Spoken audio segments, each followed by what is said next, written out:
Hello everyone, कैसे हो आप सब। आई होप आप सब अच्छे होंगे एंड होप कि आपने लास्ट वीडियो देखी होगी कि what is the meaning of diversity and what is the concept of diversity.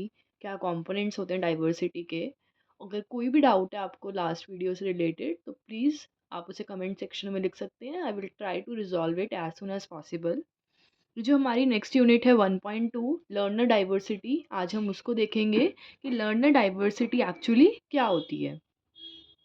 Learner diversity, learner जैसे हमारे स्टूडेंट्स होते हैं, बच्चे होते हैं, तो जो भी बच्चा सीख रहा है उसमें बहुत टाइप क्या है, डाइवर्सिटी है, वैरायटी है। हर बच्चा, हर लर्नर अपने आप में क्या है, यूनिक है, डिफरेंट है फ्रॉम ईच अदर। सो हमने लास्ट वीडियो में एक डेफिनेशन देखी थी डाइवर्सिटी के अंदर ही, अकॉर्डिंग टू पियर्सन की डेफिनेशन, उसको हम डाइवर्सिटी के अंदर भी ऐड कर सकते हैं और लर्नर डाइवर्सिटी। तो हमें दोनों के लिए एक ही डेफिनेशन को याद करने की ज़रूरत है। और हम दोनों ही, अगर कोई भी क्वेश्चन आता है व्हाट इज़ डाइवर्सिटी या व्हाट इज़ लर्नर डाइवर्सिटी, तो हम उसमें अपनी वाली एक डेफिनेशन को ऐड कर सकते हैं। सो हमें एक ही बार याद करने की ज़रूरत है एंड हमारा काम हो जाएगा, हम दोनों आंसर्स में उसे लिख सकते हैं। सो अकॉर्डिंग टू पियर्सन हमने डिस्कस करा था कि लर्नर डाइवर्सिटी क्या होती है, जहाँ पे हम इंडिविजुअल डिफरेंसेस को देखते हैं बच्चों के अंदर, कि हर बच्चा क्या है अपने आप में इंडिविजुअली क्या है, डिफरेंट है। हर किसी बच्चे में क्या है, डिससिमिलैरिटीज़ हैं, कोई भी सिमिलर नहीं है। सबका सीखने का तरीका, सबका चीज़ों को परसीव करने का तरीका क्या होता है, अलग होता है। Now if we move on to the learning styles, so 5 learning styles अगर हम देखें ब्रॉडली, अगर हम देख रहे हैं मेन टाइप्स क्या हैं बच्चों को सीखने सिखाने के और बच्चों के सीखने के, तो वो 5 लर्निंग स्टाइल होते हैं। 5 तरीके से वो अपनी लर्निंग करते हैं। सबसे पहला है प्रिंट लर्नर। प्रिंट लर्नर से आप देख सकते हैं कि प्रिंट क्या होता है, जो भी हम प्रिंट में देखते हैं। फॉर एग्जांपल ये अगर हम नोट्स की बात कर रहे हैं तो ये क्या है, प्रिंट में है ना। तो प्रिंट लर्नर है, तो वो क्या करता है, वो प्रेफर करता है to see the data in print. Print में डाटा सीखना वो पसंद करता है कि जितना भी डाटा हो प्रिंट में हो, उसे वो पढ़ना ईजी लगता है, वो पढ़ना समझना ईजी लगता है। जैसे फॉर एग्जांपल मोस्टली हम ये वाले प्रिंट लर्नर्स हम बड़ी क्लासेस में देखते हैं, सीनियर क्लासेस में देखते हैं, जहाँ पे बच्चे नोट्स वगैरह से ही पढ़ना पसंद करते हैं।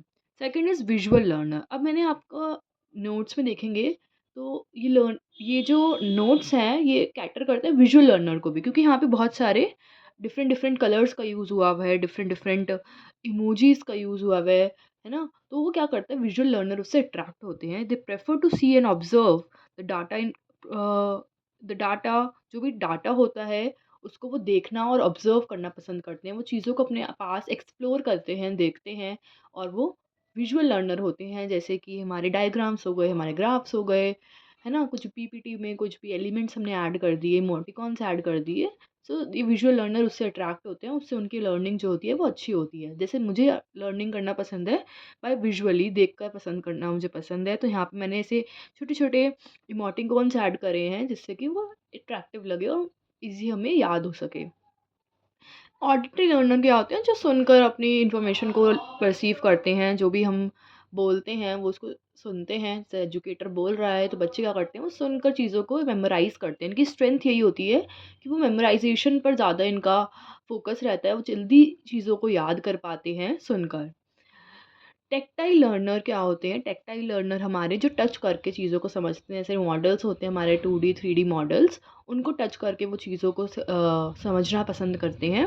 जैसे उनको ये तरीका ज़्यादा अच्छा लगता है कि what they did and how they did it. उनको लगता है कैसे याद रखते हैं वो अपनी चीज़ों को, कि उन्होंने क्या करा था, कैसे करा था। अगर हमने कोई बच्चे को दिखाया कि क्लॉक कैसे काम करती है, तो हमने बेसिकली क्या करा, क्लॉक को बच्चों को बनाना सिखाया कि क्लॉक कैसे बनती है। तो बच्चों को याद रहेगा कि हाँ, हमने एक बड़ी सुई ली थी और एक छोटी सुई ली थी, बिग हैंड एक स्मॉल हैंड हमने यूज़ करा है क्लॉक में। तो इसलिए वो चीज़ों को जब भी एग्ज़ाम में लिखते हैं तो उन्हें ऐसे लिखना पसंद है कि हमने कैसे बनाया था चीज़ों को, कैसे करा था, कैसे चीज़ें थी।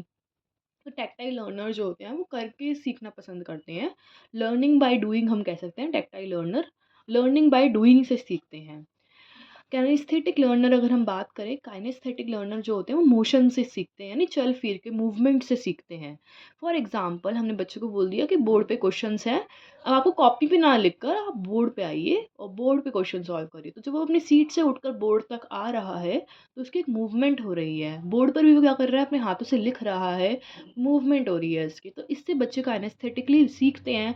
हमने क्या बोल दिया, हर बच्चे को खड़ा करके आंसर पूछ रहे हैं, तो उसमें क्या हो रही है, मूवमेंट हो रही है। तो काइनेस्थेटिक लर्नर बोर हो जाते हैं बहुत जल्दी, इसलिए उनको मूवमेंट से क्या होती है, चीज़ें इंटरेस्टिंग अट्रैक्टिव लगती हैं और इसी से वो अपना फोकस कर पाते हैं। तो ये कुछ 5 लर्निंग स्टाइल्स थे जो मेन थे। अब हम देखेंगे कि अगर हमारे पास कोई लेंथियर क्वेश्चन आता है या फिर हमें अपने क्वेश्चन में वैल्यू ऐड करनी है तो वो हम कैसे करेंगे। सो नेक्स्ट इज, यहाँ पर हम देखेंगे नील फ्लेमिंग्स का वार्क मॉडल। बहुत सारे लोग इससे फेमिलियर हो सकते हैं क्योंकि उन्होंने अपनी बुक्स वगैरह में इसे पढ़ा होगा कहीं ना कहीं ज़रूर। तो नील फ्लेमिंग थे, इन्होंने एक अपना मॉडल दिया है। उनका मानना था कि 4 लर्निंग स्टाइल्स होते हैं, VAR वार्क। वी से हमारा होता है विजुअल, ए से हमारा होता है ऑडिटरी, आर से हमारा होता है reading and writing, and fourth is kinesthetic. तो ये 4 उन्होंने बताए हैं कि 4 तरीके से बच्चा सीख सकता है। लर्नर्स जो हैं वो 4 तरीके से सीखना पसंद करते हैं। तो फर्स्ट ऑफ ऑल सबसे पहले अगर मैं बात करूँ विजुअल का, तो विजुअली अभी हमने डिस्कस करा है लर्निंग बाय सीइंग। हम देखकर पसंद करते हैं चीज़ों को लर्न करना, चार्ट से, ग्राफ से, डायग्राम से, इमोटिकॉन से। फॉर एग्जांपल हमने क्या करा कि बच्चे को एक डायग्राम दिखाया डाइजेस्टिव सिस्टम का, सिर्फ डाइजेस्टिव सिस्टम ना बताकर हमने क्या करा, बच्चे को क्या समझाना पसंद करा कि बच्चे को हमने डाइजेस्टिव सिस्टम ही बेसिकली दिखा दिया। तो ये क्या होगा, विजुअल लर्नर हमारे इससे अट्रैक्ट होंगे। सेकंड हमारा है ऑडिटरी लर्नर। ऑडिटरी लर्नर को लर्न बाय हियरिंग, ये हियर करके सीखते हैं, सुनकर सीखते हैं। जैसे राइम्स हो गई, सिंग सॉन्ग्स हो गए, हमने क्लास में कराए, हमने बोला कि हमारे पीछे पीछे रिपीट करो, रिपीट आफ्टर मी, या हमने कोई वर्बल इंस्ट्रक्शंस दिए तो बच्चे वो फॉलो कर रहे हैं, तो वो ऑडिटरी लर्नर से एक्टिव रहते हैं। जैसे हमने वैपोरेशन, हमने ऑडिटरी लर्नर को कैसे वैपोरेशन करा दिया, कोई राइम से करा दिया, वैपोरेशन सीड क्लाउड सो स्वीट, ऐसे करके हमने कोई एक राइम बना दी जिससे बच्चों को ज़्यादा अच्छे से मेमोराइज रहता है कंसेप्ट, वो याद रख पाते हैं। Third one is a reading and writing. Reading and writing की अगर मैं बात करूँ तो हम करते हैं, इससे सीखते हैं by learn by reading and writing, book से, टेक्स्ट बुक से, डिक्शनरी से, या फ्लैश कार्ड्स हो गए, हमने फ्लैश कार्ड्स का यूज़ करा है, तो इससे बच्चे जो है वो पढ़ना पसंद करते हैं। Fourth is kinaesthetic. काइनेस्थेटिक के अंदर ही हमने टैक्टाइल को इंक्लूड कर दिया। ये जो 4 प्रिंसिपल्स हैं इसी के अंदर इंक्लूडेड वो 5 हैं। तो 5 जो हैं उसका ब्रॉडर वर्जन है। ये 4 मेन होते हैं, उसके अगर हम वास्ट में जाएँगे तो वो 5 हमारी कैटेगरीज़ निकलती हैं। क्योंकि आप प्रिंट लर्नर देखोगे तो वो रीडिंग एंड राइटिंग में ही प्रिंट लर्नर इंक्लूड हो गया। अगर हम काइनेस्थेटिक में देखेंगे तो टैक्टाइल काइनेस्थेटिक में इंक्लूड हो गया। तो ऐसे ही हमारे 5 बन जाते हैं। तो काइनेस्थेटिक में बॉडी मूवमेंट्स का यूज़ होना, अपने हैंड्स ऑन एक्सपीरियंस देना बच्चों को, रियल लाइफ एग्जांपल्स देखते हुए रियल चीज़ों से फ़ैमिलियर कराना, टैक्टाइल बच्चों को देना, टच करा के फ़ील कराना।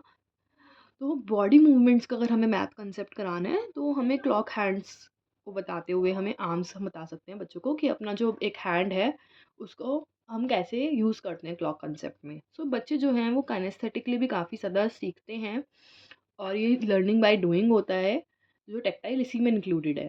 सो ये कुछ 4 प्रिंसिपल्स थे नील फ्लेमिंग्स के। नील फ्लेमिंग के वाक मॉडल को वाक मॉडल भी बोला जाता है, VAK। इसमें उन्होंने रीडिंग एंड राइटिंग को एलिमिनेट कर दिया कि हर बच्चा रीडिंग एंड राइटिंग से ना सीखते हुए वो प्रेफरेंशियल लर्निंग है, हमारी अपनी पसंद है। बट ये 3 तो मेन होते ही हैं कि विजुअली सीखता है बच्चा, ऑडिटरी और काइनेस्थेटिकली तो सीखता ही सीखता है। अगर हम तीनों को ही इस पे इंक्लूड कर दें तो ज़्यादा अच्छा सीख पाएगा। फॉर एग्जांपल मैंने जो अपना यूज़ करा है मेथड वो विजुअली यूज़ करा है और ऑडिटरी यूज़ करा है, क्योंकि विजुअली आपको दिखा रही हूँ चीज़ें, काफ़ी सारे इमोटिकॉन्स, काफ़ी सारे कलर्स हैं इसमें, टेक्स्ट वो different different styles of font भी यूज़ करा हुआ है मैंने। देन ऑडिटरी में मेरी आवाज़ है जो आपको सुनाई दे रही है। सो 2 लर्निंग स्टाइल मैंने यूज़ करे हैं। तो ऐसे आप मल्टीपल लर्निंग स्टाइल अगर यूज़ करते हैं तो इंक्लूसिव सेटिंग में हम बच्चों को ज़्यादा एक्टिव कर सकते हैं, क्योंकि इंक्लूसिव सेटिंग में सारे टाइप के बच्चे होते हैं, हर टाइप का बच्चा क्लासरूम में होता है। तो हमें मैक्स टू मैक्स अपने टीचिंग मेथड्स में लर्निंग स्टाइल्स को इंक्लूड करना चाहिए, इनकॉर्पोरेट करना चाहिए, जिससे मैक्सिमम लर्नर्स जो हैं वो सीख पाएँ। आई होप आपको ये वीडियो हेल्पफुल लगी हो, एंड अगर लगी है तो please do like, share and subscribe to my channel. अगर हमारे 500 प्लस सब्सक्राइबर्स होते हैं तो I will definitely try to share more notes in the comment section below और in the description section. Also मैंने दो रिसोर्सेज को ऐड करा है इन द डिस्क्रिप्शन बॉक्स। एक तो रिसोर्स ब्लॉक है आरसीआई का, और एक हमारी टेक्स्ट बुक का पीडीएफ है, टेक्स्ट बुक की पीडीएफ है। दोनों ही उसमें आपको ये वाला लर्नर डाइवर्सिटी मिल जाएगा, आप उसमें से अपने नोट्स बना सकते हैं। Thank you so much, see you in the next video, bye bye.